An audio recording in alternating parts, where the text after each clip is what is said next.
Well, hi. Today is Wednesday, January 22nd, 2025. I'm Todd Studer, and this is Morning Coffee.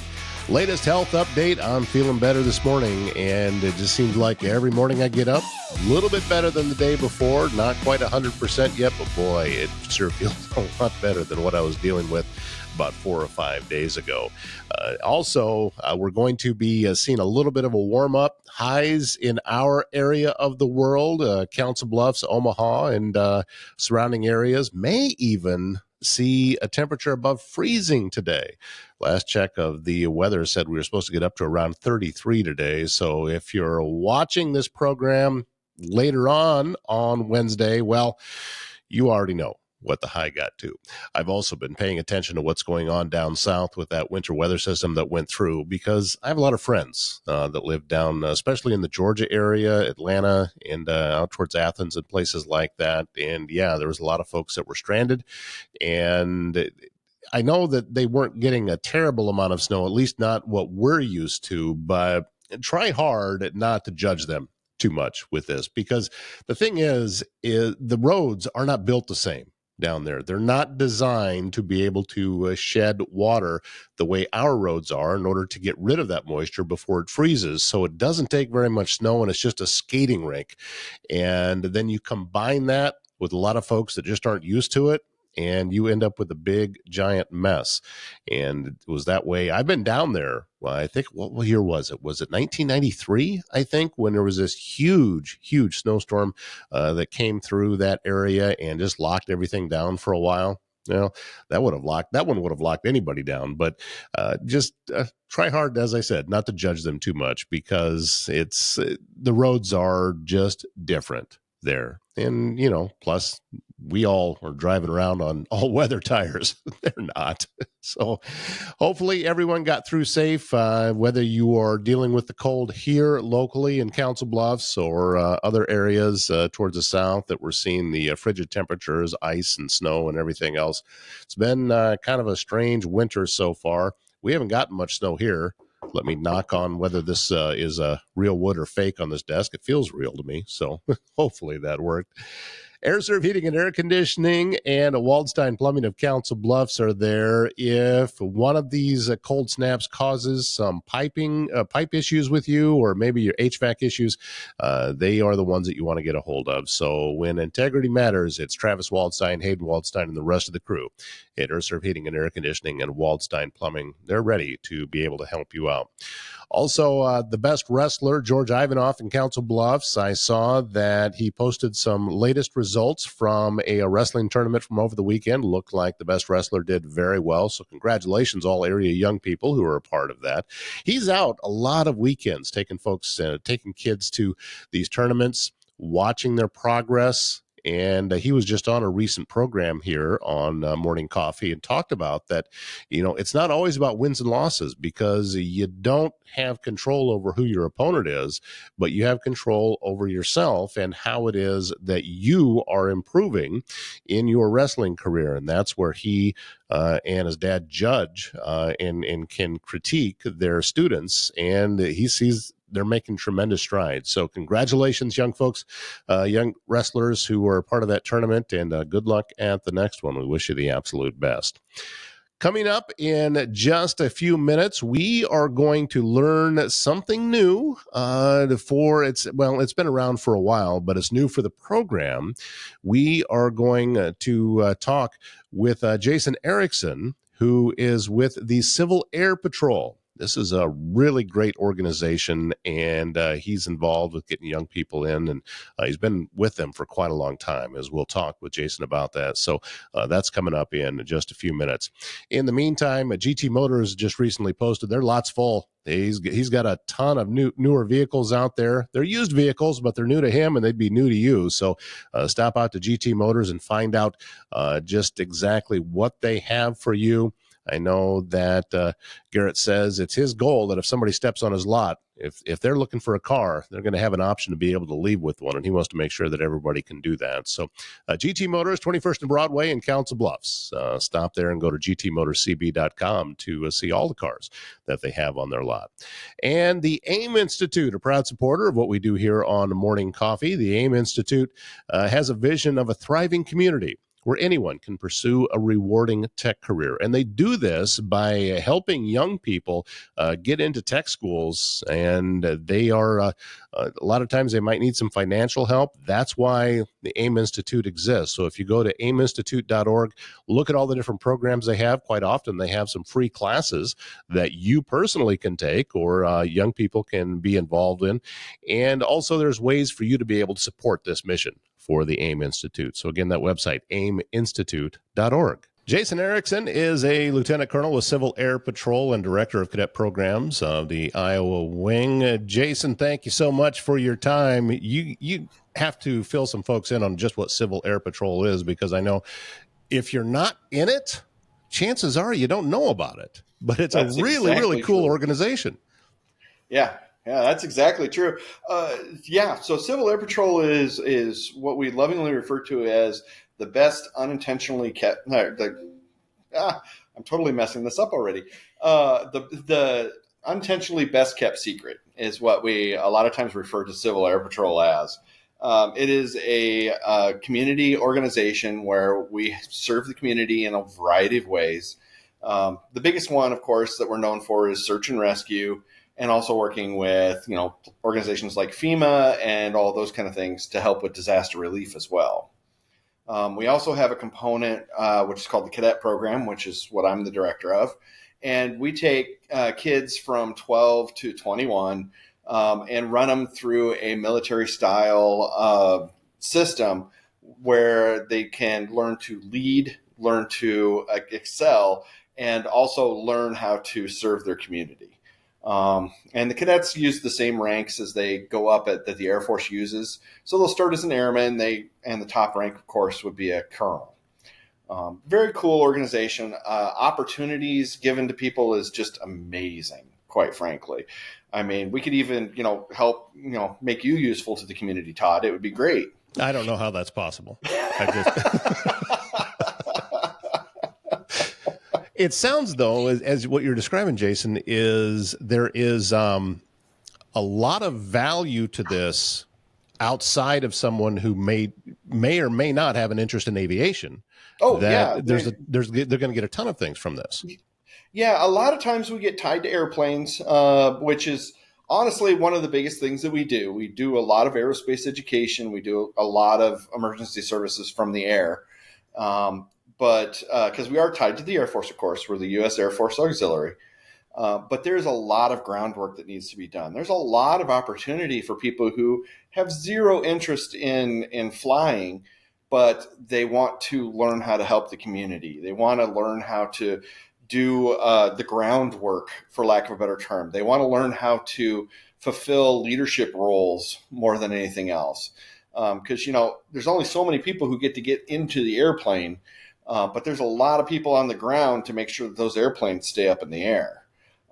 So there's everything from the administrators and such, which I honestly think are some of the most valuable people we have. They're the ones who help us get the paperwork done, the money go in the right place, and just keep the wheels turning.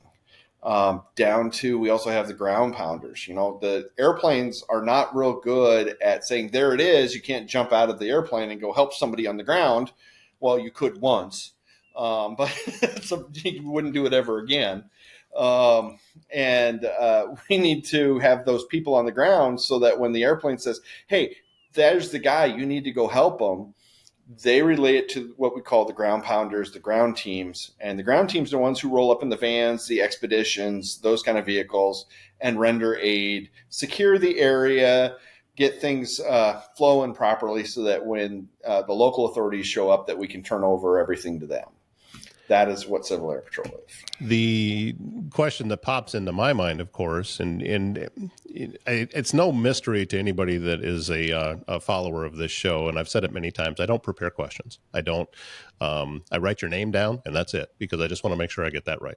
But you want me to throw this list away that you gave me? Yeah, please do. I don't want anybody to say. But the main story that's out there right now, and has been for close to a week, is everything that's going on with the fires in Los Angeles. Is Civil Air Patrol involved with this? Are they helping out with that in any way?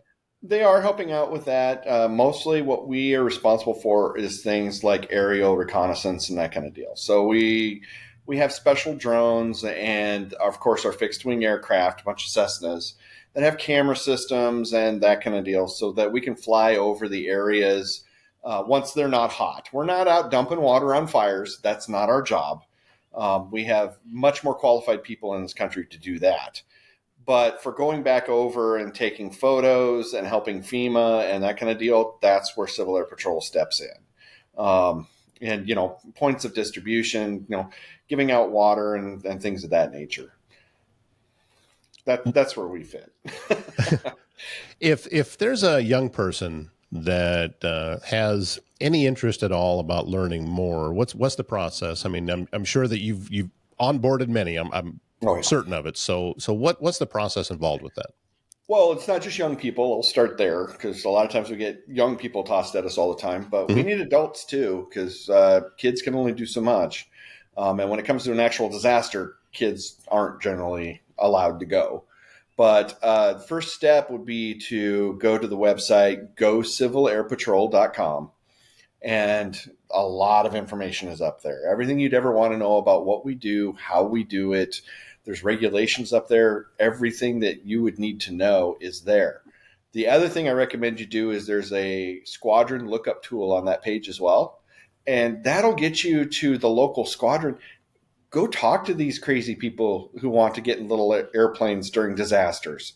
These are the people who are excited to help the community. And when a tornado comes through or flooding happens or, a hurricane comes through, these are the people that in the aftermath, they're the ones taking the pictures for FEMA to help get your disaster declaration so that, the federal government can come in and start actually helping people, fixing things. Honestly, the Civil Air Patrol people I've met and worked with on a daily basis are some of the best people in the world. They do all this. I mean, the one thing people do need to keep in mind, we are a volunteer organization. Nobody gets paid for this.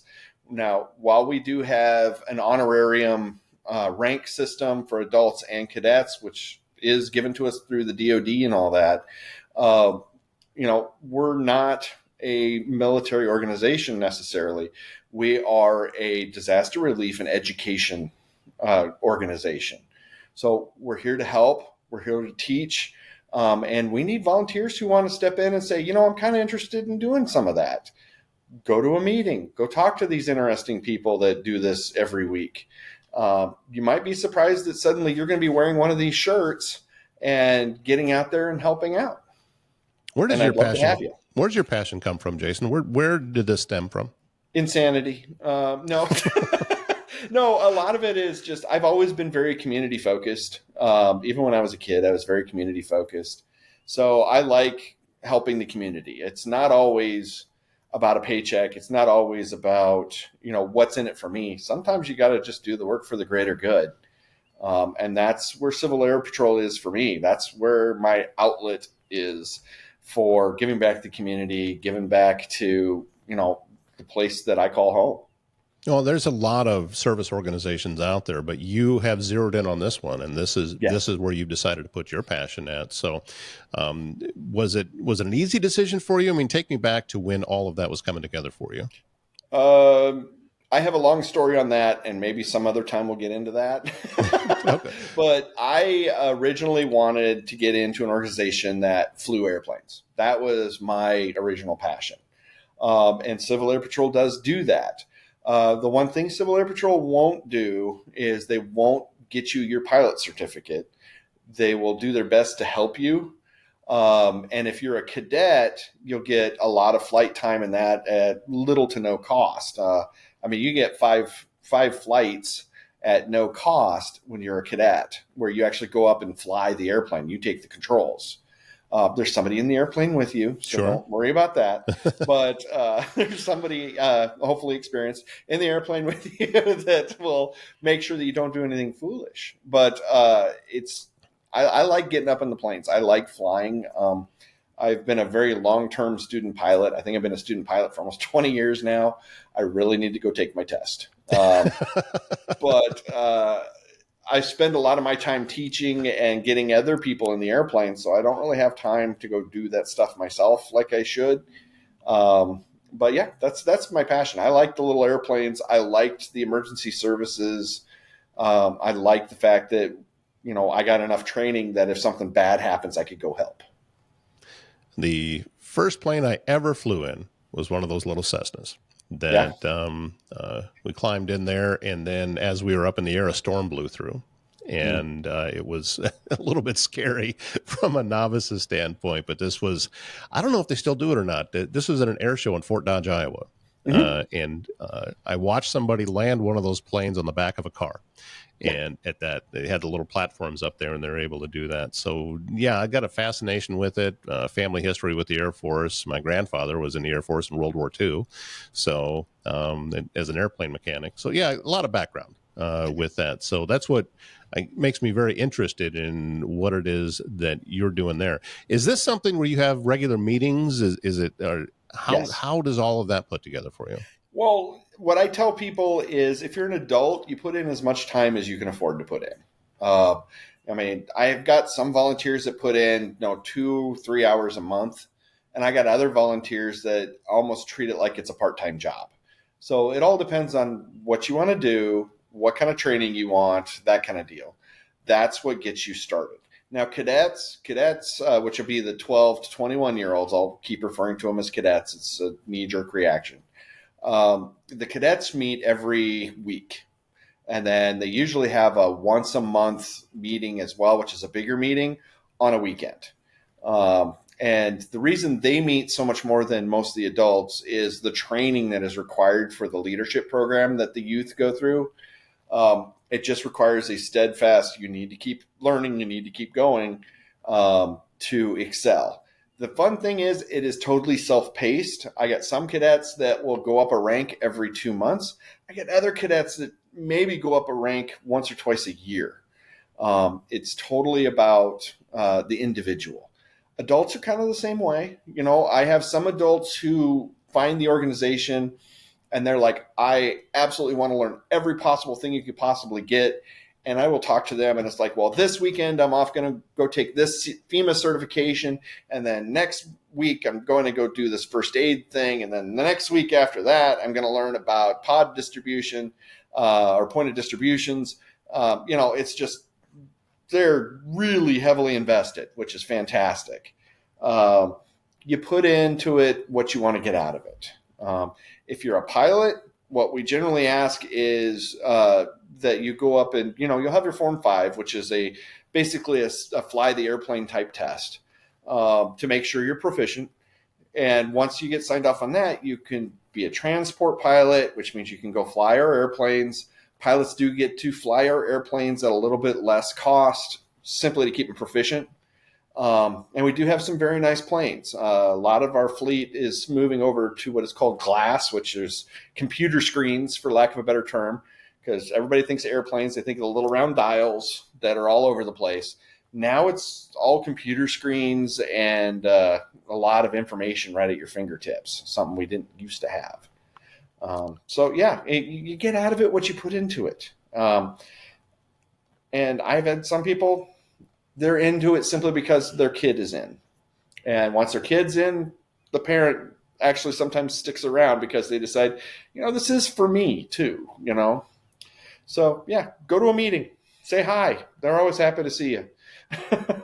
How far back does your experience go, Jason? When did you get involved? I have been in Civil Air Patrol for about 16 or 17 years now. Okay. So I've been in quite a while. And that's the reason I have more of an advanced rank. Why I have a lot of background and a lot of different things. I was one of those that when I got in, I was doing something almost every weekend with Civil Air Patrol. I don't necessarily recommend that. I recommend taking a break on occasion. But I've met an amazing number of people, and from all walks of life. That's a big part of it, is just going in and meeting other people, finding out why they're doing what they're doing. And, I've had opportunities I never would have had as a normal, I'm going to say the word civilian, because that's what we call people who aren't in. But as a normal civilian, you just wouldn't have the opportunity to. I've been on a lot of military installations. I've flown in several military aircraft. The Black Hawk is still one of my favorite. It's stuff that not everybody every day gets to go do. And a lot of times it's those secondary doors that open that make doing what I do worthwhile.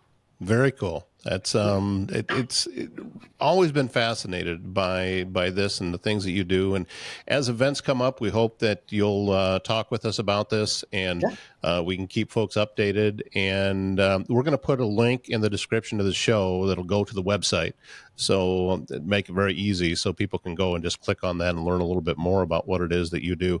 Is it local to Council Bluffs? I mean, how far do you have to go to get to one of these meetings if you go? There's not a squadron in Council Bluffs, but there's a squadron close by. Okay. So there's three squadrons in Omaha, I believe.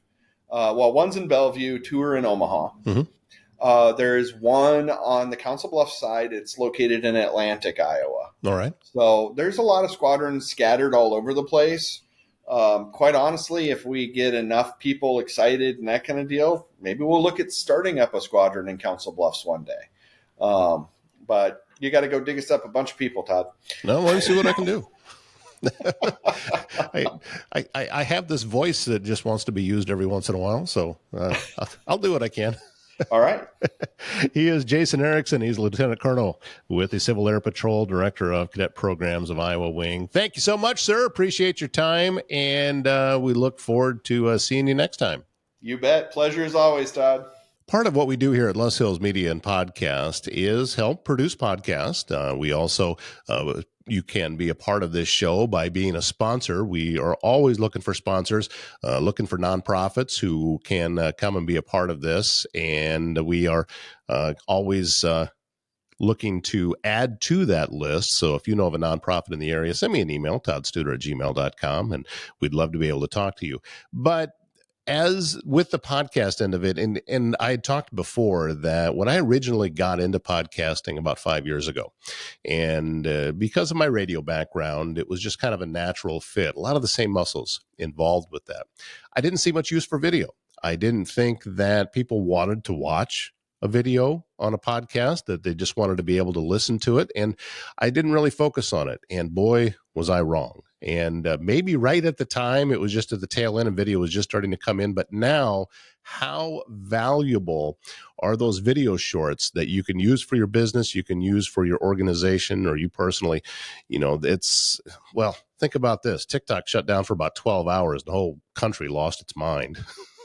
It's back now, at least for a while, and see if they get things sorted out or not. But that is how important things are. I mean, we live in that kind of world now with video shorts, and people are absorbing information 30 seconds at a time. And if you're not taking part in that, and if you're not taking advantage of that situation for your business, I think you're missing out.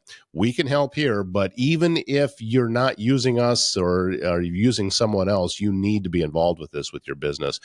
Everybody's got websites. Everyone has social media accounts. You already know how valuable marketing on social media can be. And these videos are a wonderful way to be able to spread your information and your branding out to the rest of the area and the rest of the world. So look really hard into what video shorts can do for you if you're not already taking advantage of that. That's going to wrap things up on this Wednesday. Thank you so much for joining us. And by us, I mean me. It's been great having you again on this episode of Morning Coffee. My name is Todd Studer. We'll see you again tomorrow morning.